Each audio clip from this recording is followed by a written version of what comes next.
کے وحی کے نزول کی بھی حفاظت فرمائے. لا یأتیہ الباطل من بین یدیہ ولا من خلفہ.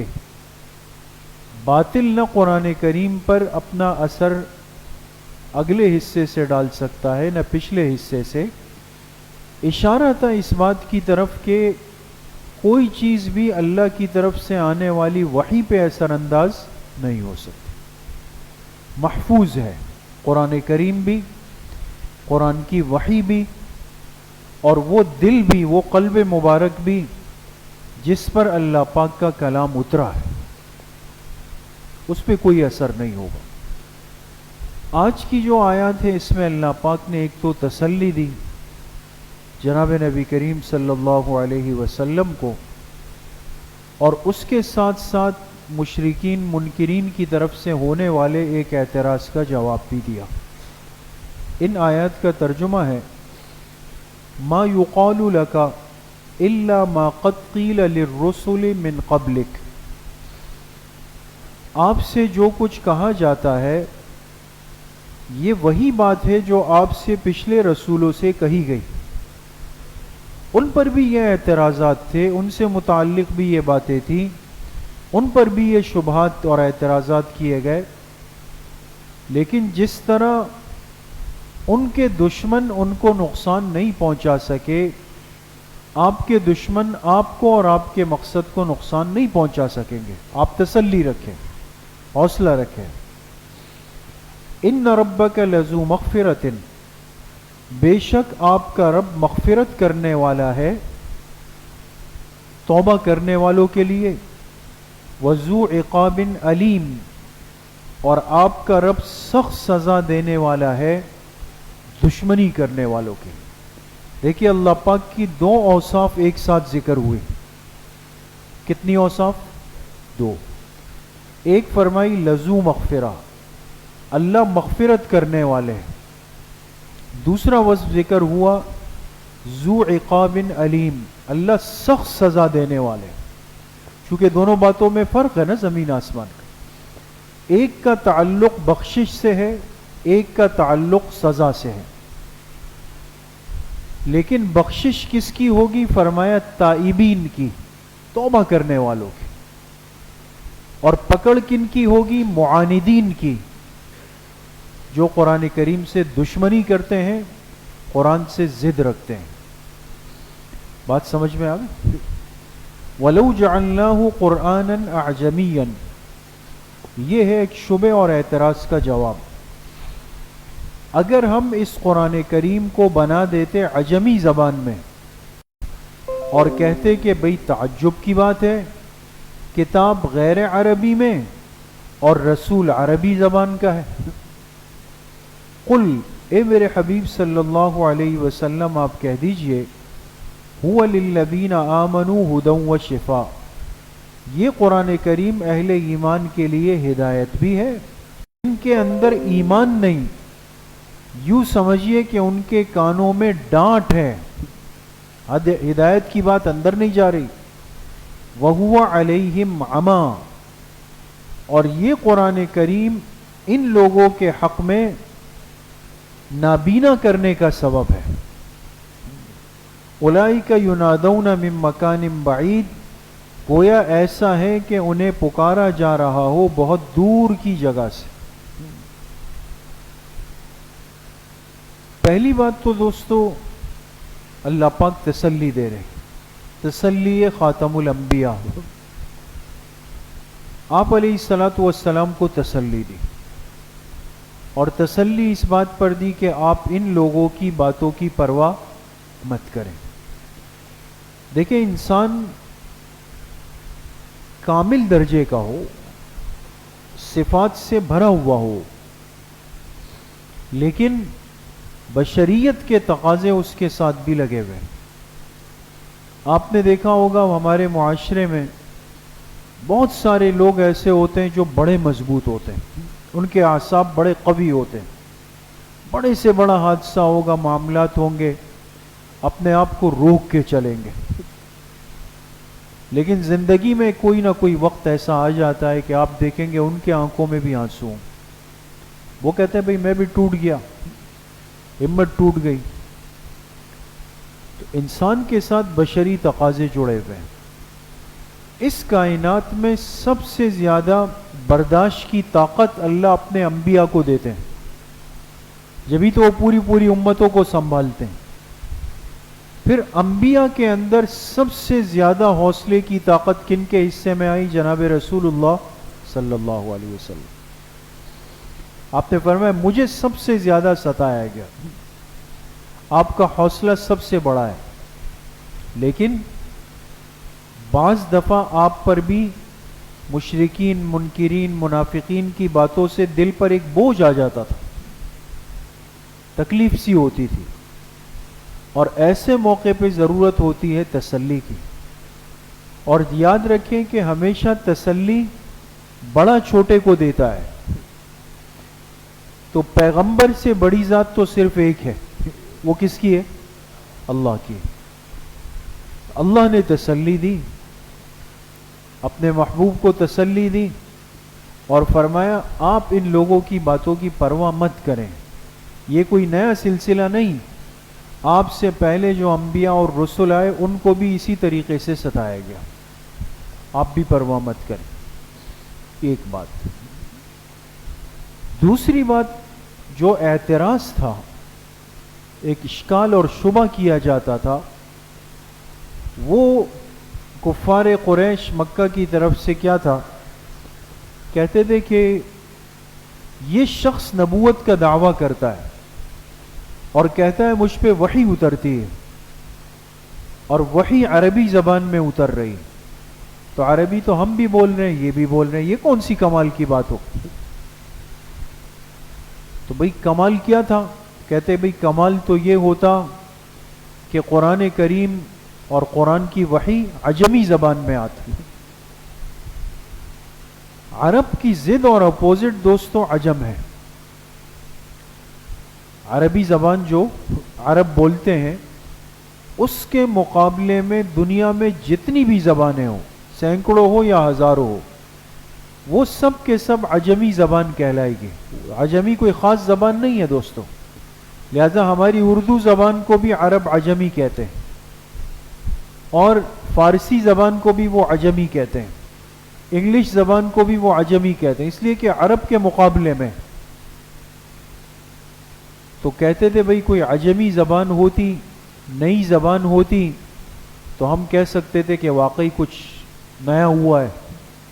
پیغمبر بھی عربی بول رہا ہے، ہم بھی عربی بول رہے ہیں، جو وحی اتر رہی ہے وہ بھی عربی میں ہے، تو کوئی نئی بات نہیں ہے. اب ان کی سوچ کے مطابق انہوں نے ایک بڑا جاندار اعتراض کیا، حالانکہ حقیقت میں یہ اعتراض بنتا ہی نہیں، یہ تو نادانی کی بات ہے دوست، ہے نا. اب جیسے ہم سب یہاں پر بیٹھے ہیں، ایک زبان ایسی ہے جو ہم سب میں مشترک ہے، فارسی نا جی، اردو زبان ایسی ہے کہ جو ہر قوم میں مشترک ہے پاکستان میں، جبھی تو درس اردو میں ہو رہا ہے تاکہ ہر ساتھی سمجھ سکے. تو اب ایسے مجمع میں جہاں ایک مشترکہ زبان رائج ہو، وہاں اجنبی زبان میں بات شروع ہو جائے اور کوئی چائنیز ساتھی یہاں کھڑا ہو کے چائنیز میں درس دے دے، تو کیا خیال ہے؟ سمجھ میں آئے گا؟ نہیں آئے گا. اسی لیے چائنیز زبان والوں کے ترجمان ہوتے ہیں، ہماری تبلیغ والے حضرات ترجمان رکھتے ہیں، ہر زبان کا ترجمان. کیوں؟ اس لیے کہ سامنے مجمع کو سمجھانا مقصود ہے، اپنے کمال تھوڑی دکھانا ہے کہ مجھے اتنی زبانیں آتی ہیں. تو دعوت کا مقصد اور قرآن کا جو اصل پیغام ہے وہ تو اصلاح انسانیت ہے، انسان کو اللہ کی طرف لے جانا ہے. تو جس قوم میں قرآن اترا، اگر اس قوم کی زبان نہ ہوتی، ان کو کچھ سمجھ ہی نہ آتا تو قرآن کے اترنے کا مقصد ہی پورا نہیں تھا. اجنبی زبان ہوتی، خود ان کو کچھ پلے نہیں پڑتا کہ کیا ہو رہا ہے یہاں پہ. تو اللہ پاک نے فرمایا اگر ہم اس کو غیر عربی زبان میں اتارتے یہی لوگ کہتے کہ ہمیں سمجھ نہیں آتی. تعجب کی بات ہوتی، پیغمبر عربی زبان کا ہے اور قرآن عجمی زبان میں ہے. تو اللہ پاک نے فرمایا اسی لیے ہم نے وہ زبان چنی کہ جس سے ان کے لیے سمجھنا اور دوسرے کو سمجھانا وہ آسان ہو جائے. بات سمجھ گئے؟ اسی لیے ہمارے بر صغیر پاک و ہند میں علماء نے اسی ضرورت کو دیکھتے ہوئے قرآن کریم کے تراجم، قرآن کی تفاسیر اردو زبان میں کی تاکہ یہ قوم سمجھ جائے. ورنہ عربی زبان میں تو کمی نہیں تھی، لیکن اصل مقصد جو ہدایت ہے وہ اسی وقت حاصل ہوگا جب ہمیں اپنی زبان دستیاب ہو جائے. تو ایک صاف آسان سی بات ہے. تیسری بات جو فرمائی اللہ پاک نے کہ یہ قرآن کریم اہل ایمان کے لیے تو ہدایت اور شفا ہے. بہت غور کیجیے گا دوستو، اہل ایمان کے لیے یہ قرآن ہدایت بھی ہے اور شفا بھی. ہدایت کہا جاتا ہے رہنمائی کو، شفا کہا جاتا ہے درست علاج کو. ایک بندہ آپ کو دیکھے کہ آپ کھانس رہے ہیں، کھانسی آ رہی ہے. بھئی کب سے کھانستے رہے؟ 2 دن ہو گئے. اچھا ایسا کیجئے گا، یہاں سے سیدھا چلے جائیں گے، آگے بنوری ٹاؤن مسجد ہے، وہاں ایک حکیم صاحب بیٹھتے ہیں. مثال دے رہا ہوں دوستو، ایسا نہیں کہ آپ لوگ کو کہے کہ وہاں حکیم صاحب، وہاں حکیم صاحب بیٹھتے ہیں. صبح اتنے بجے سے اتنے بجے تک اتنی فیس لیتے ہیں اور آپ ان سے جا کے مل لیجئے گا. آپ کو واقعی تکلیف تھی، آپ گئے، واقعی حکیم صاحب بیٹھے ہوئے، اسی وقت پہ بیٹھے ہوئے، اتنی فیس لی، تو رہنمائی صحیح کی یا غلط کی؟ صحیح رہنمائی. اب ان کا تو ختم ہو گیا معاملہ. اب حکیم صاحب کی بات آئی. اس نے آپ کی نبض پکڑی، آپ کی کھانسی چیک کی، گلا دیکھا، آنکھیں دیکھی، سوال و جواب کیے، پھر آپ کو کچھ پڑیا بنا کر دی کہ بھئی یہ لے جائیں، صبح دوپہر شام آپ استعمال کریں اور 3 دن بعد آپ مجھے بتائیے. آپ نے 1 دن استعمال کی تو آپ کو کھانسی عادی ہو گئی، دوسرے دن بالکل ختم ہو گئی، تیسرے دن تو آپ فٹ فاٹ ہو گئے. تو اب بتائیں کہ حکیم صاحب کی دوائی صحیح آئی یا غلط آئی؟ صحیح آئی. جس نے رہنمائی کی وہ بھی صحیح تھا، جس نے علاج کیا وہ بھی صحیح تھا، ہے نا. قرآن کریم مجمع صفات ہے دوستو، یہ ایک کام نہیں کرتا، یہ انسانیت کو پیدائش سے لے کر جنت کے دروازے تک لے جاتا ہے، سب کچھ کرتا ہے. ہدایت بھی ہے، رہنمائی بھی کرے گا، صحیح رخ بتائے گا، صحیح راستہ بتائے گا، صراط مستقیم پہ آپ کو لے کے چلے گا. اور اس راستے پر چلتے ہوئے چونکہ شیطان سے تو ٹاکرا ہوگا، وہ تو آئے گا، کبھی آپ کو حسد میں، کبھی تکبر میں، کبھی عجب میں، کبھی ریاکاری میں، کبھی غیبت میں، ان چیزوں میں الجھاتا پھرے گا. یہ سب روحانی امراض ہے. آپ اگر قرآن سے اور ہم قرآن سے اپنا تعلق مضبوط کریں گے تو یہ صحیح راستے پر لے جانے کے ساتھ ساتھ ہمارے اندرونی باطنی روحانی علاج کا باعث بھی بنے گا. سب کام اس کی برکت سے ہوتے رہیں، لیکن یہ فائدہ ہوگا اہل ایمان کو جن کے اندر طلب ہو. اور جو اپنے آپ کو بے طلب بنا دیں گے، قرآن کو، اللہ کے کلام کو نعوذ باللہ ہلکا سمجھیں گے، تو فرمایا ان کے لیے تو ایسا ہے جیسے ان کے کانوں میں ڈانٹ ہے. وہ آپ کے ساتھ بیٹھے ہوں گے، 2 پارے سن لیں گے، سب کچھ سن لیں گے، لیکن کوئی فائدہ بھی نہیں ہوگا. بلکہ آگے فرمایا کہ ان کے لیے یہ قرآن کریم اندھے پن کا باعث بنے گا. یہ جملہ بڑا عجیب ہے دوستو. قرآن ہدایت ہے، ہدایت میں آنکھیں کھلتی ہے، اور اللہ پاک فرماتے ایک طبقہ ایسا ہوگا کہ یہ قرآن کریم ان کے اندھے پن کو اور بڑھا دے گا. بات سمجھ میں؟ اور یہ ہے، اور یہ کن کے لیے ہوگا؟ جن کے اندر تعصب ہوگا، ضد ہوگی جو قرآن کے مقابلے پر آئیں گے وہ قرآن کے ہوتے ہوئے، قرآن کے سنتے ہوئے، قرآن کے سمجھتے ہوئے تب بھی گمراہی کے راستے پہ گرتے چلے جائیں گے. اور علماء نے اس کی بڑی خوبصورت مثال دی. دیکھیں صبح سورج نکلتا ہے، پوری دنیا روشن ہو جاتی ہے، لائٹیں بند کر دی جاتی ہیں، نہ گھر کی لائٹ جلے گی نہ گاڑی کی لائٹ جلے گی، لیکن کوئی کسی سے ٹکراتا نہیں ہے نا دوستو. کیوں؟ اس لیے کہ سورج کی روشنی نے ہر چیز واضح کر دی. لیکن آپ کو پتہ ہے اللہ کی بنائی ہوئی مخلوق میں ایک جانور ہے اڑنے والا، جس کو سورج کی روشنی میں نظر نہیں آتا، اس کو کیا کہتے ہیں جی؟ چمگادڑ کہتے ہیں. الو نہیں، چمگادڑ. یہ چمگادڑ جو ہے نا، یہ رات کو دیکھیں نا، یہ اڑ رہا ہوتا ہے. اب یہ اللہ کی مخلوق ہے، یہ رات کو ساری رات یہ جاگ رہا ہوتا، بے آباد جگہوں میں ہوتا ہے، اور رات کو اس کو نظر آتا ہے. جیسے ہی دن کی روشنی ہونے لگتی ہے یہ جا کے الٹا لٹک جاتا ہے.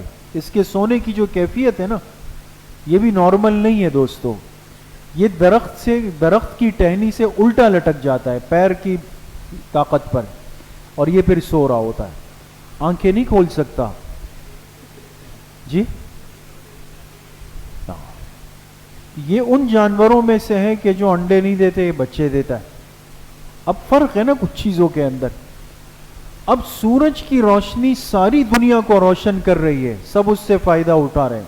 چمگادڑ اندھا ہو جاتا ہے. قرآن ساری دنیا کو روشنی دیتا ہے، لیکن ایمان سے ضد اور بغض رکھنے والے کو اور اندھا کر دیتا ہے، وہ اور گر جاتا ہے اور گرتا چلا جاتا ہے. آج دوستو یہی حالت ہے. عصبیت کو اپنے اندر سے اور تعصب کو نکالنا ضروری ہے. ہم میں سے کتنے مسلمان ایسے ہیں جو ان کی محرومی کی وجہ سوائے تعصب کے اور کچھ بھی نہیں. آپ ان کو سمجھانے کی کوشش کریں نا کہ بھئی دیکھیں قرآن میں یہ ہے، حدیث میں یہ ہے، صحابہ کا عمل یہ ہے، وہ کہیں گے بھئی آپ لوگ ہم تک پہنچ ہی نہیں سکتے ہو. یعنی آپ ان کو قرآن سنائے، حدیث سنائے، صحابہ کی زندگی بتائیں، وہ پھر بھی آپ سے کہیں گے کہ آپ ہم تک نہیں پہنچتے. ہم پہنچے ہوئے، ہم نے تمام مقامات پار کر لیے ہیں اور ہم مالا مال ہو چکے ہیں. یہ تعصب ان کو محروم کر رہا ہوتا ہے دوست. اس لیے قرآن کریم سے اپنا تعلق محبت والا بنائیں، عقیدت والا بنائیں، احترام والا بنائیں. اور کل کے درس میں آپ سے عرض کی کہ اس کا سب سے ابتدائی درجہ یہ کہ ہم کس کا اہتمام کریں؟ قرآن کی تلاوت کا اہتمام کریں. دن کا تھوڑا سا وقت دیں لیکن ضرور دیں. ہماری زندگی کے روز و شب میں ایک وقت ایسا ضرور ہونا چاہیے جو تلاوت کے لیے دوستو خاص ہو. بعض ساتھی پوچھتے ہیں کہ بھئی ہمیں بالکل وقت نہیں ہوتا. آپ اگر کبھی اتوار کی مجلس میں آئے ہوں، کل ہوگی انشاءاللہ عشاء کے بعد، کل آئیں گے نا انشاءاللہ. تو ساتھی بعض دفعہ کہتے ہیں کہ بھئی معمولات میں تلاوت بتائی جاتی ہے سب سے پہلے، تلاوت کا تو وقت نہیں ہے. تو ہمیں بڑوں نے یہی سکھایا ہے کہ یہی رہنمائی کی جائے کہ انسان آغاز تو کریں، کم سے کر لے. یہاں تک کہ اگر کسی ساتھی کے پاس پورے دن میں ایک رکوع جو 1.5 صفحہ 1 صفحہ ہوتا ہے اس کا وقت ہو، ایک رکوع تلاوت کرے، لیکن ضرور کرے، چھوڑے نہیں. اور سب سے بہتر تو یہ کہ ایک پارہ تلاوت ہو، 30 دن میں ایک قرآن ختم ہو، نہیں تو آدھا پارہ ہو، نہیں تو ایک پاؤ ہو، نہیں تو ایک رکوع ہو، لیکن ضرور ہو. اللہ پاک مجھے بھی آپ سب کو صحیح عمل کی توفیق نصیب فرمائے. کل انشاءاللہ بعد نماز عشاء ماہانہ مجلس ہے، مجلس ذکر ہے، ساتھی اس میں اہتمام سے شرکت فرمائیں. الحمدللہ رب العالمین.